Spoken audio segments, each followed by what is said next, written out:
प्रिय विद्यार्थियों, आज हम इस कक्षा में कक्षा BA प्रथम वर्ष विषय राजनीति विज्ञान प्रश्न पत्र राजनीति विज्ञान के मूल आधार, इसमें आज के हमारा टॉपिक है राजनीति विज्ञान का नामांकन या राजनीति विज्ञान का नाम विभेद। यानी राजनीति विज्ञान विषय है, इसका नामांकन कैसे किया गया, कौन कौन से नाम प्रचलित रहे हैं या विद्वानों में किन किन नामों को लेकर के मतभेद है।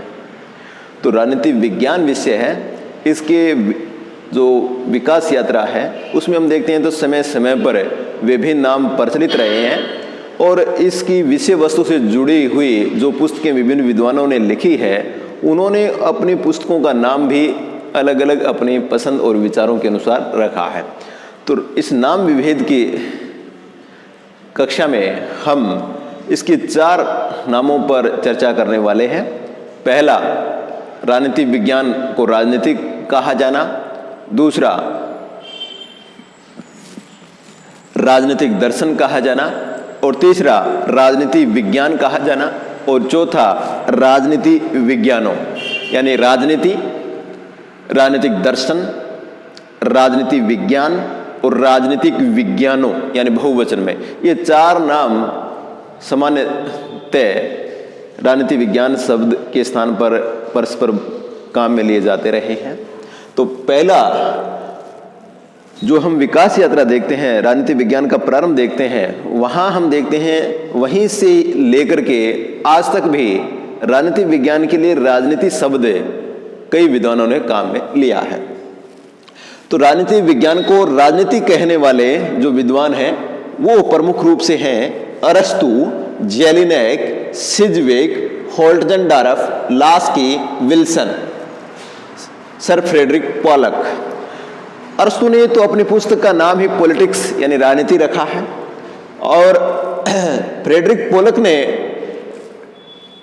राजनीति विज्ञान की जो शब्दावली है वो राजनीति तो रखा ही रखा है। राजनीति को भी उन्होंने 2 भागों में आगे चलकर विभाजित किया है, सिद्धांतिक राजनीति और व्यवहारिक या प्रयोगात्मक राजनीति के रूप में।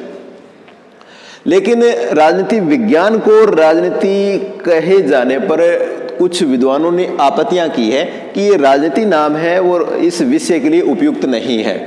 इनकी आपत्तियां ये है कि अध्ययन क्षेत्र की दृष्टि से एक पक्षीय है। अगर हम राजनीति विज्ञान को राजनीति कहते हैं तो वो समग्र जो अध्ययन सामग्री राजनीति विज्ञान में आनी चाहिए वो उस विषय के अंतर्गत नहीं आ सकती। राजनीति शब्द से हमें जो व्यवहारिक पक्ष है उस पर बल जाता है, सिद्धांतिक पक्ष है उस पर उसका जोर नहीं है। तो ये क्या है, राजनीति विज्ञान का एक पक्षीय नामांकन है, एक पक्षीय अध्ययन करने वाला विषय राजनीति विज्ञान को बना देता है। दूसरा, राजनीति विज्ञान में शास्त्रीय या परंपरागत एक रूपता का अभाव है। जब हम राजनीति विज्ञान को राजनीति कहते हैं तो उसकी एक रूपता है वो भी नष्ट होती है क्योंकि वो अध्ययन ही एक पक्षीय है। तीसरा, वर्तमान में जब हम राजनीति शब्द को काम में लेते हैं तो वो राजनीति विज्ञान विषय के लिए नहीं, हम तो उसका एक अप्रतिष्ठित शब्द के रूप में काम में ले रहे हैं। हम जब राजनीति की घटनाएं छल कपट और स्वार्थ से परिपूर्ण हो जाए, भ्रष्टाचार से परिपूर्ण हो जाए, तब हम राजनीति शब्द का प्रयोग काम में आजकल ले रहे हैं। विश्व के विभिन्न देशों में आमजन और मीडिया द्वारा लिया जा रहा है। तो राजनीति शब्द है वो राजनीति विज्ञान का के लिए उचित नहीं है। राजनीति विज्ञान को राजनीति नहीं कहा जा सकता। ये राजनीति विज्ञान का एक भाग मात्र है, एक अंश मात्र है। दूसरा नामांकन ये आता है कि राजनीति विज्ञान को राजनीतिक दर्शन कहा जाना चाहिए। इस पर भी हम चर्चा कर लेते हैं। राजनीतिक दर्शन विषय की सिद्धांतिक प्रकृति के अनुरूप है, यानी राजनीतिक दर्शन है वो राजनीति विज्ञान की जो सिद्धांतिक प्रकृति है, स्वरूप है, उसके अनुरूप है। ठीक है, राजनीतिक दर्शन राजनीति विज्ञान का पूर्वगामी है, यानी हम राजनीति विज्ञान से पूर्व अगर कोई बात करें तो वो राजनीतिक दर्शन है। राजनीतिक दर्शन होगा तभी राजनीति विज्ञान बनेगी आगे चल करके। तीसरा, राजनीतिक दर्शन एक प्रतिष्ठित या सम्मानजनक नाम भी है, लेकिन इसको लेकर भी विद्वानों में आपत्तियां हैं।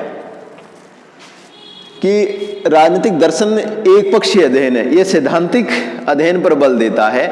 व्यवहारिकता की इसमें कमी पाई जाती है, व्यवहारिकता से कोई लेना देना नहीं। राजनीतिक दर्शन में चाहिए का प्रयोग हो रहा है, ऐसा होना चाहिए, ऐसा आदर्श होना चाहिए, उसकी चर्चा है। राजनीतिक दर्शन नाम की प्रकृति या स्वरूप कला जैसी है, इसको एक कला बना देता है, विज्ञान नहीं बनाता। लेकिन आज में के युग में किसी भी विषय सामग्री कंटेंट का, विषय वस्तु का अध्ययन हमें वैज्ञानिक संदर्भों में करना चाहिए, वैज्ञानिक ढंग से करना चाहिए, वैज्ञानिक प्रणालियों से करना चाहिए। अगर हम वैज्ञानिकता से अध्ययन करेंगे तो राजनीतिक दर्शन नाम है वो उपयुक्त नहीं रह पाएगा। राजनीतिक दर्शन अनिश्चितताओं और अवास्तविकताओं का प्रतीक है, यानी इसमें निश्चितता नहीं है, वास्तविकता नहीं है, ये कल्पनाओं पर ज्यादा बल देने वाला है। अब तीसरा नाम ये आता है राजनीति विज्ञान, यानी राजनीति विज्ञान ही इस विषय के लिए सर्वाधिक उपयुक्त नाम हो सकता है, सर्वाधिक उपयुक्त संज्ञा हो सकती है। राजनीति विज्ञान नाम सर्वप्रथम गॉडविन व मेरी वुllstonecraft द्वारा दिया गया। बाद में राजनीति विज्ञान शब्द का प्रयोग विको, ह्यूम और जॉन शेली द्वारा किया गया। प्रतियोगी परीक्षाओं में जब आप कहीं राजनीति विज्ञान की परीक्षा हो रही हो तो उसमें ये पूछ लिया जाता है कि सबसे पहले किसने राजनीति विज्ञान शब्द का प्रयोग किया, तो इसका आप आंसर आसानी से दे सकते हो, गॉडविन और मेरी वुllstonecraft ने। राजनीति विज्ञान नाम इसकी अध्ययन सामग्री है, सैद्धांतिक और व्यवहारिक है, उस दोनों के लिए क्या है, क्षेत्र और प्रकृति की दृष्टि से अनुकूल है। वर्तमान समय में राजनीति विज्ञान शब्द ही विज्ञान की कहा जाना ही एक सम्मानजनक या प्रतिष्ठित शब्द हो सकता है। चौथा नाम राजनीति विज्ञानो नाम, एक फ्रांसीसी विचारकों ने कहा है कि राजनीति विज्ञान में बहुत सारे विषय, क्षेत्र, उपक्षेत्र हैं, इसलिए इसको राजनीति विज्ञान न कह करके हमें राजनीति विज्ञानो कहना चाहिए। इसके समर्थक प्रमुख हैं वान मोहन, होल्टजनडॉर्फ, लेविस व गिडिंग्स। लेकिन अगर हम सर्वाधिक उपयुक्त नाम की बात करें, जो चार नामों की हमने चर्चा की है, राजनीति, राजनीतिक दर्शन, राजनीति विज्ञान और राजनीति विज्ञानों, इनमें से आज की जो आवश्यकता है, आज का जो वैज्ञानिक युग है और अध्ययन क्षेत्र की निरंतर बढ़ता जा रहा है और उसका अध्ययन अध्यापन हमें वैज्ञानिक तरीके से करना चाहिए, इन सब को देखते हुए सर्वाधिक उपयुक्त नाम है वर्तमान समय तक तो वो राजनीति विज्ञान है, पॉलिटिकल साइंस है। हमें राजनीति कहेंगे तो ये एक पक्षीय है, व्यवहारिकता पर बल देने वाली हो जाएगी। अगर राजनीतिक दर्शन कहेंगे तो वो भी एक पक्षीय हो जाएगा, केवल सिद्धांतों पर बल देने वाला हो जाएगा। अगर हम इसको राजनीति विज्ञानों कहेंगे तो इसमें ऐसा हमें बोलने में बड़ा अजीबोगरीब लग रहा है, बहुवचन में ऐसा कोई नाम होता नहीं है। जो उचित शब्दावली है वो है राजनीति विज्ञान, पॉलिटिकल साइंस। तो आज की इस कक्षा में हमने नाम विभेद के बारे में जाना कि राजनीति विज्ञान को क्या क्या नाम दिया जा सकता है, राजनीति, राजनीतिक दर्शन, राजनीति विज्ञान और राजनीतिक विज्ञानों। मैं जहां तक समझता हूं आपको इसमें भली भांति समझ में आ गया होगा। शेष अगले कक्षा में। धन्यवाद।